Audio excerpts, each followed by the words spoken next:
বিসমিল্লাহির রহমানির রহিম। আসসালামু আলাইকুম। আজ আমরা উচ্চ মাধ্যমিক শ্রেণীর অত্যন্ত গুরুত্বপূর্ণ একটি অধ্যায়, সেটি হলো মহাকর্ষ অভিকর্ষ। তো পদার্থবিজ্ঞান এর প্রথম পত্রে এই অধ্যায়টির ওপর আমরা কিছু ধারণা নেওয়ার ইনশাআল্লাহ চেষ্টা করব। এই মহাবিশ্বে আমরা যে বসবাস করছি, এখানে দুই প্রকার শক্তির আওতায় আমরা আছি, একটি হলো মহাকর্ষ আর একটি হলো অভিকর্ষ। যদিও আজকে আমাদের আলোচনার ক্ষেত্রে এই দুইটা বিষয়কে কেন্দ্রীভূত থাকবে। তো এখানে গ্রহগুলো সূর্যের চারদিকে অর্থাৎ নক্ষত্রের চারদিকে কিভাবে ঘোরে, এটার উপর ভিত্তি করে তিনটা সূত্র দেয়া আছে। আমরা একটু সূত্রগুলো বোঝার চেষ্টা করি। খুব বেসিক সূত্র এটা। ফার্স্ট বলা হচ্ছে যে এই তো আমরা যে বৃত্তটা দেখি, এই বৃত্তটা যদি এরকম চ্যাপ্টা ধরনের হয়, এটাকে বলা হবে হলো উপবৃত্ত। উপবৃত্ত উপবৃত্তের এই মাঝখানের এই সেন্টার পয়েন্টে না থেকে যদি কোনো পদার্থকে কোনো একটা পাশে হয়, এখানে আমি একটু কালার চেঞ্জ করে দিই, ধরো এখানে অবস্থান করছে অথবা এখানে অবস্থান করছে, তো এই ক্ষেত্রে এগুলোকে ফোকাস বিন্দু বলা হয়। মাঝখানেরটা হবে কেন্দ্রীয় অর্থাৎ তোমার কেন্দ্রবিন্দু। যদিও উপবৃত্ত হওয়ায় এই কেন্দ্র থেকে সকল জায়গার দূরত্ব কিন্তু সমান হবে না, তা আমরা যেহেতু ফোকাস হিসেবে পড়বো, সেই কারণের জন্য মাঝখানের এই অপশনটা এখানে থাকবে না। আমরা শুধুমাত্র দুই পাশে দুইটা ফোকাসকে ধরে নিয়ে পড়বো। তাহলে সূর্য চারদিকে কিভাবে ঘোরে, কিভাবে আবর্তন করে, এটার উপরে এই তিনটা সূত্র পর্যায়ক্রমে দেয়া আছে। তো আমরা একটু দেখি এই সূত্রগুলোর ছবি ইয়েতে একটু খেয়াল করি, তাহলে মনে হয় সবকিছু ঠিক হয়ে যাবে। তো ফার্স্ট অপশন দেখো,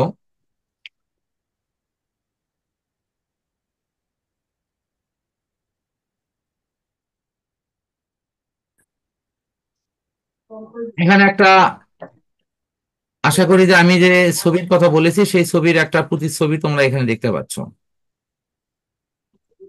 কিরকম? এই স্থানে তোমরা যদি লক্ষ্য করো, তাহলে এই ফোকাস কোথায়? ফোকাস হলো তোমার এটা একটা, এটা একটা। তো প্রথম সূত্রে বলা হচ্ছে যে সূর্যকে ফোকাসে রেখে পৃথিবী এরকম উপবৃত্তাকার কক্ষপথে ঘোরে। এটা প্রথম সূত্র। দ্বিতীয় সূত্রে বলা হচ্ছে এই পৃথিবী যে ফোকাসে রেখে চারদিকে ঘুরতেছে, সেটা এই সংযোগকারী সরল রেখা সমান সময়ে সমান ক্ষেত্রফল অতিক্রম করে। একটু বুঝতে হবে। মনে করো এফ ডি রেখা, এটা ডি বিন্দুতে পৃথিবীর অবস্থান, সেখান থেকে টি সময় পরে এ বিন্দুতে আসলো। তাহলে এফ ডি রেখা যে ক্ষেত্রটা অতিক্রম করলো সেটা হলো এ এফ ডি। এবং তোমরা যদি দেখো এটা একটা ত্রিভুজ ক্ষেত্র, ভালো করে লক্ষ্য করো, এটা একটা ত্রিভুজ ক্ষেত্র। দেখো তো ত্রিভুজ ক্ষেত্র কি? এ এফ ডি এটা কি একটা ত্রিভুজ ক্ষেত্র? এই যে এটা এ বিন্দু, এটা এফ, এটা ডি।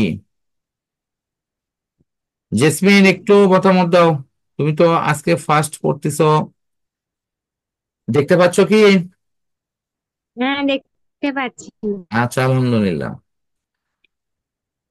তাহলে এখানে বলা হচ্ছে যে এই ডি থেকে এতে আসতে যদি সময় লাগে সাপোজ 5 সেকেন্ড, এবং বি থেকে সি তে আসতেও যদি সময় লাগে 5 সেকেন্ড, তাহলে এই 5 সেকেন্ডে অতিক্রান্ত ত্রিভুজ ক্ষেত্র হলো এফ ডি। ঠিক 5 সেকেন্ডে এখানে যে ত্রিভুজ ক্ষেত্র অতিক্রম করছে, সেই ত্রিভুজ ক্ষেত্র হলো তোমার আহ বিএফজি, বিএফজি এখানকার সূত্র বলতিছে যে এই দুই ত্রিভুজ ক্ষেত্রফল সমান হবে। অর্থাৎ দ্বিতীয় সূত্রে মূল কথা এটাই যে একই সময়ে যদি এটা ডি বিন্দু থেকে এ বিন্দুতে যায়, আবার পৃথিবী যদি একই সময়ে বি বিন্দু থেকে সি বিন্দুতে আসে, একই সময় মানে কি বুঝাচ্ছি, একই পরিমাণ সময়। সাপোজ 5 সেকেন্ডে ডি থেকে এ যাচ্ছে, পরবর্তী অবস্থানে এসে পৃথিবী বি থেকে সি যেতেও ওই 5 সেকেন্ডই লাগতেছে। তাহলে 5 সেকেন্ড যদি সময় ফিক্সড হয়, তাহলে এই যে সংযোজক রেখা যে ত্রিভুজ অতিক্রম করছে, এখানকার সংযোজক রেখা হলো এফ ডি, বিএফ, এটাও সেই একই ত্রিভুজ ক্ষেত্রটাই অতিক্রম করবে। আমি যদি এটাকে এভাবে একটু ক্লিয়ার করি, একটু দেখো ত্রিভুজ ক্ষেত্রটা কিভাবে অতিক্রম করতেছে। ওই রেখাটাকে ক্রমান্বয়ে তোমরা এই দিকে নিয়ে যাও, নিয়ে যা এই জায়গাটা সে স্থির করে দাও। তাহলে তো দেখো তো এ এফ ডি এই ত্রিভুজ ক্ষেত্রটা সে অতিক্রম করলো না? এ এফ ডি কোন রেখা অতিক্রম করলো বলো তো? এফ ডি রেখা। যে হ্যাঁ, এই যে মূল রেখা হলো এফ ডি, এফ ডি রেখা চলে আসলো হলো এফ এ রেখার কাছে, এই রেখার কাছে আসলো এবং পুরো এই ত্রিভুজ ক্ষেত্রটা সে অতিক্রম করলো। এই লাইনটা কি সবাই বুঝছো আমি যা বললাম?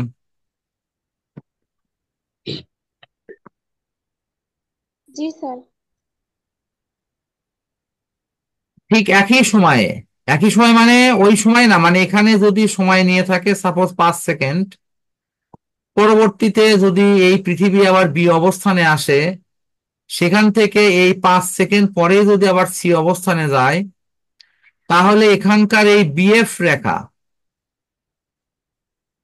এটা এই ক্ষেত্রফল অতিক্রম করে এফ সি রেখায় চলে আসবে। এই বিএফ রেখা আর এফ সি রেখা মিলে তোমার হলো বিএফ, বিএফসি এই ত্রিভুজ ক্ষেত্র অতিক্রম করবে। 2 নম্বর সূত্র বলতিছে যে এই প্রথম ক্ষেত্রে 5 সেকেন্ডে যে যে ত্রিভুজ ক্ষেত্র অতিক্রম করছে, দ্বিতীয় সময়ে এসে ঠিক একই 5 সেকেন্ডে সে একই ত্রিভুজ ক্ষেত্র অতিক্রম করবে। তোমরা যদি এখানকার একটু থিমটা পড়ো, তাহলে আমার এই কথার প্রতিধ্বনি পাবা। দ্বিতীয় সূত্রটা একটু পড়ে নাও, দেখো আমি একটু লাইন টু লাইন ধরে দেখাচ্ছি। এই কথাটাই লেখা আছে, গ্রহ এবং সূর্যের সংযোজক রেখা সমান সময়ে সমান ক্ষেত্রফল অতিক্রম করে। দেখো এই কথাগুলোই আছে, আছে কি? এই জি পুরো স্যার। অধ্যায় মিলে কিন্তু এই এই মানে মূলত দুইটা সূত্রই হলো একটু ব্যাখ্যামূলক। তার মধ্যে 2 নম্বরটা হলো মেইন, 3 নম্বরটা আছে সহজ আছে। তোমরা দেখো তো 2 নম্বর এই সূত্রের এই যে যে কথাটা আমি এতক্ষণ ধরে বললাম, এটা এখানে লেখা আছে। এটা কি পড়ে বুঝতে পারছ?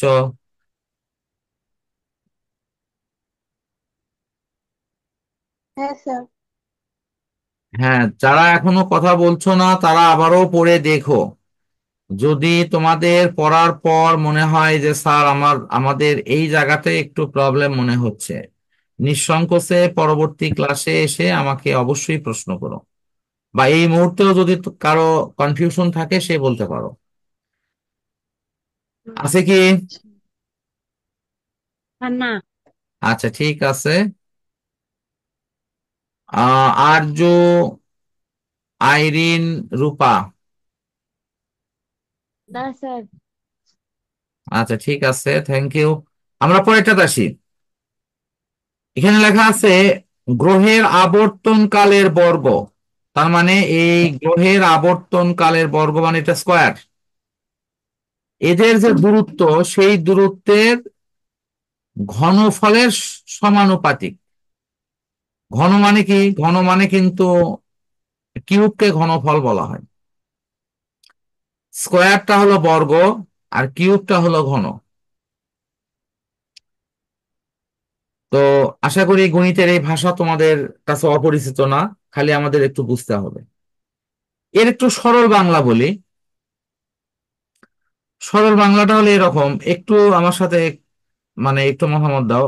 মনে করো এতটুকু পথ নিয়ে পৃথিবী ঘুরতেছে, মাঝখানে সূর্য, এই যে পৃথিবী, এই যে ফোঁটা হলো পৃথিবী, এই পৃথিবী ঘুরতেছে। আবার এই মাঝখানে সূর্যকে রেখে এই সূর্যটাকে একটু লাল করে দেই। হ্যাঁ, এই সূর্যটা ধরো লাল। আর পৃথিবীটা কি কেমন ধরনের? সবুজ নাকি? এই হলো পৃথিবী, হলো সবুজ। এখন যদি পৃথিবী তোমার বড় কক্ষপথে ঘোরে, সাপোজ এইরকম কক্ষপথে ঘুরলো, সেখানে পৃথিবী কি করতেছে? এই জায়গায় অবস্থান করতেছে, এখানে। এখন তুমি আমাকে বলো, বা তোমরা সবাই মিলে, যে এই যে ধরো পথ নম্বর এ, আর 2 নম্বর পথের নাম হলো বি, পৃথিবী এ পথে ঘুরতে সময় বেশি লাগবে না বি পথে ঘুরতে বেশি সময় লাগবে? বলো। বি পথে স্যার। বিপথে। তো বি পথে কেন বেশি লাগবে? স্যার পথ ওই যে বড়। মানে বি পথটা মানে কি, বিপথে গেছে, যেমন ছেলে মেয়ে বিপথে যায় না, যে আসল পথ থেকে বিপথে গেছে। আসলে বি অক্ষর দেখে এরকম মনে হচ্ছে, আমি একটু মজা করে বলতেছি। আসল কারণটা হলো কি, পথটা বড় হয়ে গেছে, এটাই তো। এই হুম। পথটা কি ছোট, এটা তো অল্প একটু ছোট। আর বি পথের পরিধি কি অনেক বড় না? হুম। তাহলে আমরা কি এটা বলতে পারি না, যার ব্যাসার্ধ বড় সেই বৃত্ত বড় না?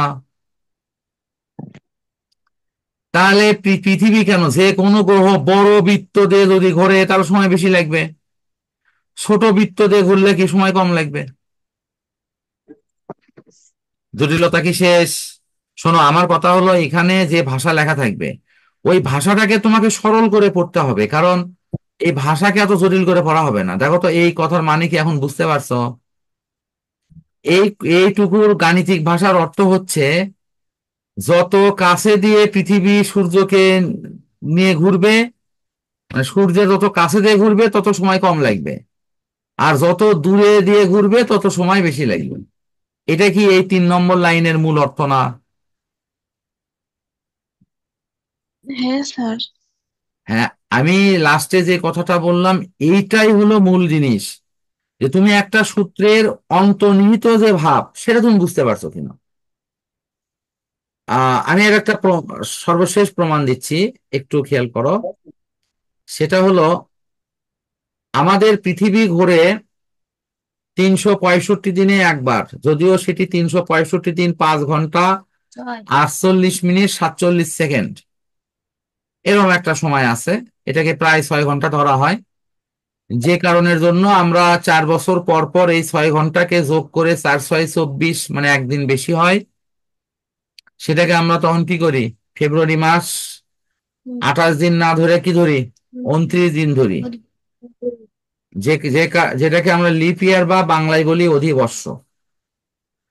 ঠিক এইরকম একটা সিস্টেম আমাদের কিন্তু আছে, এই মানে মহাজাগতিক সেই তোমার যে সৌরজগৎ আছে সেখানে। পৃথিবীর সবচেয়ে কাছের গ্রহের নাম কি? বুধ। দি- বুধ। তারপরে দ্বিতীয় গ্রহের নাম শুক্র। 3 নম্বর শুক্র। অবস্থানে আছে পৃথিবী। 4 নম্বরে আছে হুম। মঙ্গল। মঙ্গল। তার মানে পৃথিবীর যদি 365 দিন লাগে, তাহলে তোমার নিশ্চিতভাবেই মঙ্গলের উপরে না। 365-র চাইতে বেশি লাগবে। শুক্র কি 365-র চেয়ে কম লাগবে? কথা বলুন। এইভাবে কিন্তু আমরা বলতে পারি বুধের আরো কম লাগবে, বুধেরটা মনে হয় 88 দিন, এরকম একটা মান আমি পড়েছিলাম এর আগে। তো অর্থাৎ যে যত কাছে থাকবে তার পথ তত ছোট হবে, এবং সেটা ওই ওই সূর্যকে কেন্দ্র করে বা নক্ষত্রকে কেন্দ্র করে যে ঘুরবে তার সময়ও কম লাগবে। যা হোক, আহ আমার মনে হয় যে এই অধ্যায়ের যেটা কঠিন পড়া সেটাই হলো তোমার এই দ্বিতীয় সূত্র আর তৃতীয় সূত্র। এই অধ্যায়ে এই এই দুটা ছাড়া আর কোনো কঠিন পড়া নাই। এখন যা আছে তোমাদের জানা পড়া একটু দেখাচ্ছেন, কিছু অজানা থাকলেও সেগুলো খুব সহজ থিম আর কি। এখানে লেখা আছে নিউটনের সূত্র থেকে কেপলারের সূত্র প্রতিপাদন। তোমরা নিশ্চয়ই জানো যে কোনো প্রতিপাদন পরীক্ষায় আসে না, আমাদের প্রতিপাদন এগুলো পড়ার কোনো প্রয়োজন নাই। এজন্য ফিজিক্স বইটা নিয়ে যায় অনেকে হয়তো পড়ার পরিবর্তে দেখে ভয় পায়। আমি ওই জন্য তাদেরকে একটু আশ্বস্ত করি যে ভয় পাওয়ার কোনো কারণ নাই। আসলে অধিকাংশ প্রমাণ, অধিকাংশই প্রতিপাদন তোমাদের পড়তে হবে না, এটা শুধু ওখানে একটা সিস্টেমের জন্য আছে তাই রাখা হয়েছে। এরকমই হলো মূল বিষয়। আচ্ছা, এখন দেখো, আহ আমরা একটু এই বিষয়গুলো একটু খেয়াল করি। এখানে একটা অঙ্ক দেওয়া আছে, যদিও আমি অঙ্কর সময় অঙ্ক হয়তো ইনশাল্লাহ এগুলো নিয়ে আলোচনা কম বেশি করব, বা সৃজনশীলও সেটা আলোচনা, সেই বিষয়গুলো আলোচনায় আসবে যে অঙ্কের কোনো ঘাটতি থাকলে সেটাও মিল হয়ে যাবে। একটু খেয়াল করো তো, একটু আগে কি আমরা এই সূত্রটা বললাম না, আবর্তন কালের বর্গ গড় দূরত্বের ঘনফলের সমানুপাতিক? মনে করে দেখো তো। হুম। এখন তোমরা হয়তো বলবা স্যার আমরা তো ওখানে পড়েছি এই রকম। দেখো ওখানে কি পড়ছি, টি স্কোয়ার সি স্কোয়ার সমান টি সমান স্কোয়ার ভেরিজিয়াস আর কিউব। তোমরা এই আর এর পরিচয়টা কি বুঝতে পারছো? আরেকটা আমি একটু না বলে দিই, কারণ আর এর ব্যাখ্যা না দিলে তোমরা এটা ক্লিয়ার হবে না। আসলে পথটা তো উপবৃত্তাকার, এরকম কিন্তু চ্যাপ্টা কিন্তু। তাহলে এই ক্ষেত্রে আর কিন্তু দুই রকম। দেখো, একটা আর হলো কেন্দ্র থেকে কি অনেক দূরে, আর একটা আর কি কেন্দ্র থেকে কাছে না, আর একটা কি মিডিয়াম না। এই দেখো দেখো তো, তিনটা আর হলো না। সবাই দেখো তো, এখানে বলা হচ্ছে গড় দূরত্ব হলো আর। তার মানে আমি যদি এইখানে যে আরটা লিখছি, এই আর মানে হলো তোমার R1 প্লাস R2। প্লাস আর থ্রি। আমি একটু এদিকে সরিয়ে লিখি, আর মানে হলো তোমার এই তিনটা আর, R1 plus R2 plus R2 plus কত R3। আর থ্রি। এই তিনটের গড় মানে কি, এই তিনটেকে তিনটে ভাগ। তার মানে এই যে ছোট আর, এই যে মেজো আর, এই যে কি বড় আর, এই তিনটাকে যোগ করে তিন দিয়ে ভাগ করলে যে আর পাওয়া যাবে সেটা হলো গড়। এই গড়টা কিন্তু এখানে লেখা আছে। এখানে গড় কেন করা হচ্ছে, কারণ আমাদের পথটা হলো উপবৃত্তাকার। পথটা কি? উপবৃত্তাকার।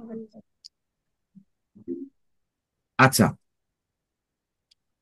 সমানুপাত সম্পর্ক কাকে বলে? সমানুপাত সম্পর্ক তাকে বলা হয় যে একটা বাড়লে আর একটা বাড়ে।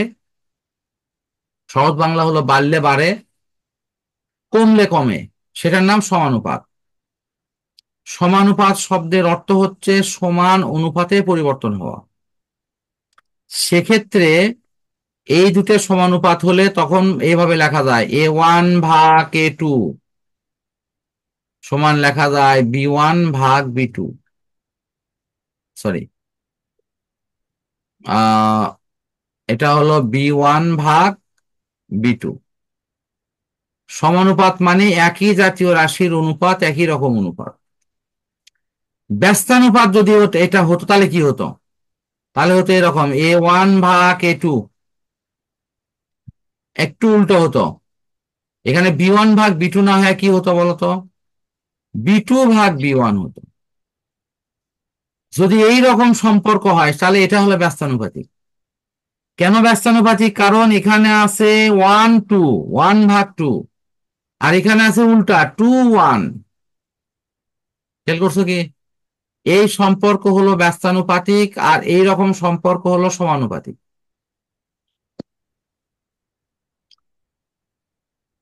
সবাই কি বুঝতে পারছো? হ্যাঁ। এই এই পড়াগুলো কিন্তু গণিতের পড়া, এটা কিন্তু ফিজিক্সের পড়া নয়। কিন্তু গণিতে তোমাদের এই বিষয়গুলোতে ঘাটতি থাকতে পারে, এই বিষয় মনে করেই আমি তোমাদের দেখাচ্ছি।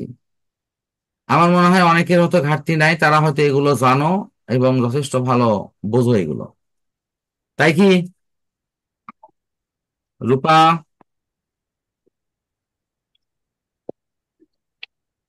হ্যাঁ।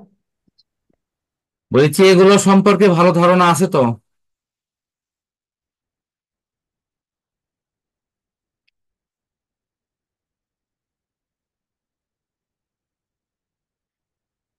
আচ্ছা ঠিক আছে, আমি কাউকে বিব্রত করতে চাচ্ছি না। আমরা ধারণা না থাকলেও এখন শিখে নেব এটাই, একই জাতীয় হলে সমানুপাত, বিপরীত হলে বিপরীত অনুপাত বা ব্যস্তানুপাত। ব্যাস এইটুকু হলেই হবে। আমার মনে হয় এই জাতীয় অঙ্ক যদি আসে তোমরা অনায়াস।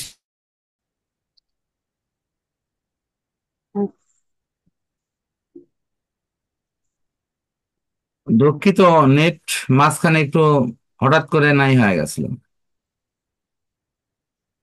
হ্যাঁ স্যার, আমরা বুঝতে পারছি তো।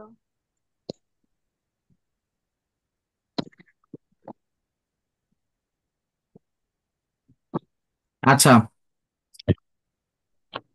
এখনো এখানে ইয়েতে নেট নাই দেখাচ্ছে। বুঝতেছি না প্রবলেমটা কোথায়।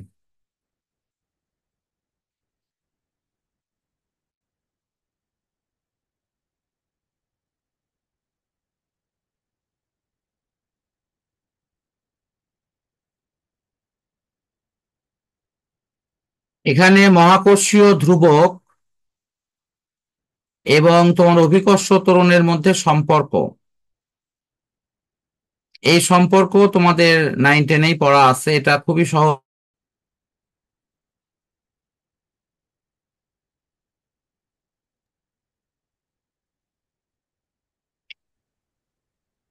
সংযোগ কেন জানি অটো ভাবে ডিসকানেক্ট হয়ে গেছিল। এখন সংযোগ পুরোটাই নিছে, তখন ও সংযোগ পুরোটা নিছিল না। এখন মনে হয় সমস্যা হবে না আশা করি। এখানে তোমাদের 9-10-এ যে সূত্রটা শেখা ছিল এটা হলো এরকম: জি ইজিক্যাল টু জিএম ভাগ আর স্কোয়ার, এই থিমটা ছিল।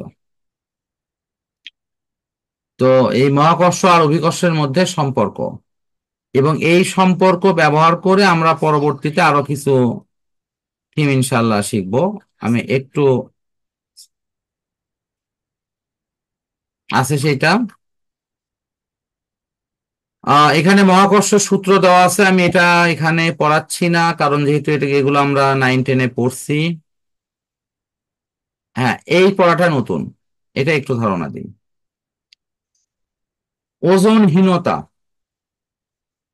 ওজনহীনতা হলো এমন একটা অবস্থা আমাদের কাছে, যে আমরা জানি বস্তুর ওজন ডাব্লু সমান mg। এই ক্ষেত্রে আমাদের মূল জানার জিনিসটা কি, পৃথিবীতে কেন সারা বিশ্বে কোনো বস্তুর ভর কখনোই শূন্য হয় না, মানে এটা কখনোই শূন্য হবে না। তাহলে ওজন ডাব্লু সমান শূন্য তখনই হবে যদি জির মান শূন্য হয়, অভিকর্ষ ত্বরণ জির মান যদি শূন্য হয়, তাহলে ওজন শূন্য হবে। এই যে দেখো এগুলো কিন্তু আছে, জির মান বেশি হলে ওজন বেশি হবে, জির মান কম হলে ওজন কম হবে। সবাই কি বুঝতে পারছো আমার কথা? তাহলে আমাদের মূল বিষয়টা দাঁড়াচ্ছে এরকম, যে ওজনের সাথে তাহলে রিলেশনটা আসলো কার, অভিকর্ষ ত্বরণ জির। যদি কোনো স্থানে অভিকর্ষ ত্বরণ জির মান শূন্য হয়, তাহলে সেই স্থানে ওজনহীনতা হবে। অথবা যদি কোনো কারণে অভিকর্ষ ত্বরণ জি কাজ না করে, অর্থাৎ সেক্ষেত্রে জি মাইনাস জি সমান 0 হয়, সেই স্থানেও ওজনহীনতা হতে পারে। এই যে মহাকাশ যানের মধ্যে দেখিচ্ছে যে একজন মানুষ উড়ে উড়ে যাচ্ছে, তার ওজন নাই। সত্যি তোমরা যদি এখনই অনলাইনে সার্চ দাও এবং দেখো, তোমরা নিশ্চয়ই এই দৃশ্য দেখতে পাবা, যে আমরা মহাকাশ আহ মহাকাশ লিখে তুমি এরকম মহাকাশ যান লিখে বাংলাদেশ লিখে সার্চ দাও, অথবা আমি একটা চ্যানেলের নামই বলে দিচ্ছি, মহাকাশ টিভি, তারপরে হলো আকাশ বর্মন, তারপরে হলো এমকে টিভি, এই জাতীয় চ্যানেলগুলোতে এই জাতীয় জিনিস কিন্তু প্রচার হয়। আমার ছেলে মাঝে মাঝে দেখে, তোমরা চাইলে দেখতে পারো। তো এখানে দেখা যায় যে এখন মানুষ ভেসে ভেসে বেড়াচ্ছে কেন? পৃথিবী তাকে টানতেছে নিচের দিকে, আর মহাকাশ যানের চারদিকে ঘূর্ণায়নের জন্য তার কাজ করছে উপরের দিকে। এই পৃথিবীর টান নিচের দিকে, আর এই যে তার যে বহির্মুখী টান উপরের দিকে, এই দুটো পরস্পর সমান। সমান হওয়াতে সে পৃথিবীর দিকেও আসতেছে না, সে ওই দিকেও যাচ্ছে না, এ দুইয়ের মাঝখানে সে ভেসে আছে। সবাইকে আমার কথাটা একটু হলেও বুঝতে পারছো? জি স্যার। আমি আবারও বলেছি, মহাকাশ যান সহ এই ব্যক্তিকে পৃথিবী টানতেছে নিচের দিকে, আর এই মহাকাশ যান এবং এই ব্যক্তি, এই সে বাহিরের দিকে একটা টান অনুভব করছে। এই যে বাহিরের দিকে যে টান অনুভব করে, এটার কারণটা কি? তোমরা যে কোনো একটা বস্তুকে রশি দিয়ে বেঁধে নিয়ে তুমি যদি হাতের সাথে ধরে ঘোরাও, ওই বস্তু কোন দিকে টানবে, বাহিরের দিকে না ভিতরের দিকে, বলো তো?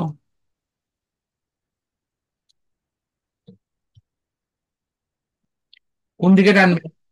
দুই দিকেই টানবে। তোমার হাত হাত টানবে হলো ওই বস্তুকে ভিতরের দিকে, আর ওই বস্তু রশি সহ টানবে বাইরের দিকে, ঠিক না? জি।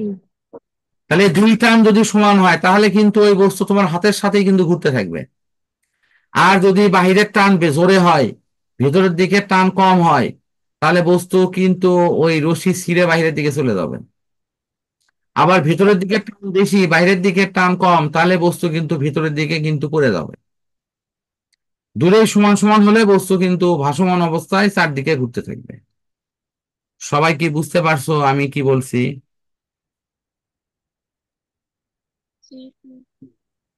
মানে যখন ওই বস্তুটা চারদিকে ঘুরতেছে, এই পৃথিবীর চারদিকে যেমন এই যে মহাকাশযান ঘুরতেছে, তখন এই বস্তুর ওপর বাহির দিকে টান, আর এই যে পৃথিবী যে ভিতরে আছে, এই ভিতরের দিকের পৃথিবীর টান, এই দুটো যদি সমান হয়, তাহলে এই বস্তুটা এখানে ভাসমান থাকবে।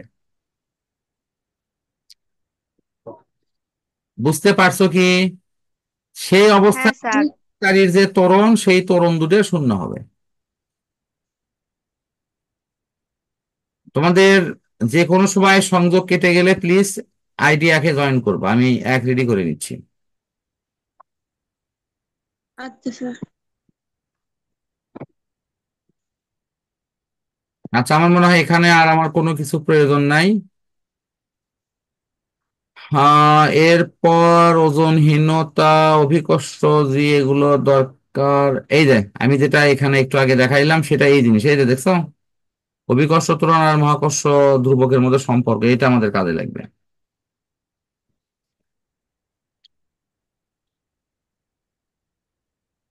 খালি সম্পর্কটা মনে রাখো, তাহলেই হবে।